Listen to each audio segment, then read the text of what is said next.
Well, on that point there, what are some of the biggest things that you can say? These are the biggest resume mistakes that I see. I would say the mistake would be like, it's like this resume doesn't match this career or this role. I would say that's the biggest mistake that I've seen. Another mistake is people not spelling things out. You can't assume people know the abbreviations of your current role or what you're Mhm. talking about.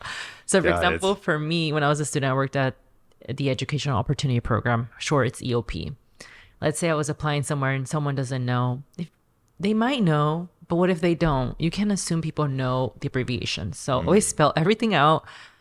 Um, Make sure your sentences and your sentences and your resume. I like to see it as a storytelling. If you were to explain someone your role, how would by reading this do they know what you do, how you do it, and the results of that? That's kind of like, as someone who looks at resumes, that's what I look for. I'm like, oh wow, now I know, because I don't do your job, but can you Hmm. tell me based on what I'm reading, um, and can I see what result you're gonna get me from what you do?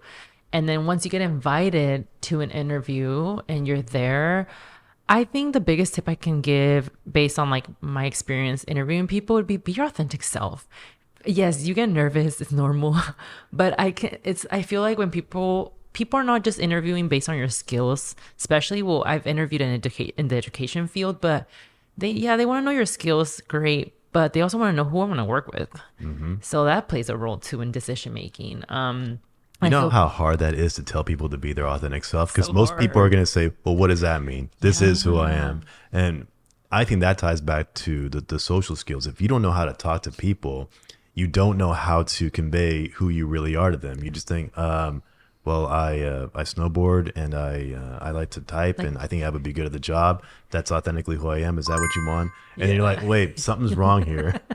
No, yeah, it's like, and that's why I think coaching and mentoring is so powerful, because you can help people have these opportunities of like practicing how to advocate for themselves, how to like, I feel there's also this thing of like, oh, I don't want to come off, I'm showing off, or I'm like all of that. It's like you're stating your like the confidence that comes in. I think being confident at what you do can help you so much when you come in interviews specifically, because well, I guess going back to the tip of like when you come in and like being authentic self, some people, like you said, might be like, what does that mean? What does that?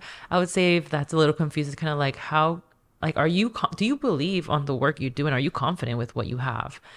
And like when people are interviewing you, really answering the questions. One mistake I've seen so much, two mistakes. One, people are not answering the questions, and then you're, as a listener, you're just like, okay, like you're just going on a tangent, you're not really answering and giving an example or anything like that. And two, sometimes people don't really read our website or know our mission or know what we're about. They'll mispronounce, not mispronounce, they'll like, no, I feel like for our program, they named it wrong. I think they put, so it was education opportunity program, I think they said something else. I don't know if it was for the E or the O. We're like, oh my God, they got the name wrong. They don't even know the name of the program. So those would be the two main mistakes I Yeah, think. something as simple as just, did you read the website? Do you know how many people work here? Do you know what the mission statement is? Because Hmm. that's kind of important, even though it sounds so simple and stupid. Hmm. And no, that shows that you at least did the research on Yeah, that there. you actually want to be. You're not just applying. How do we not know you apply to 50 other jobs? Yeah.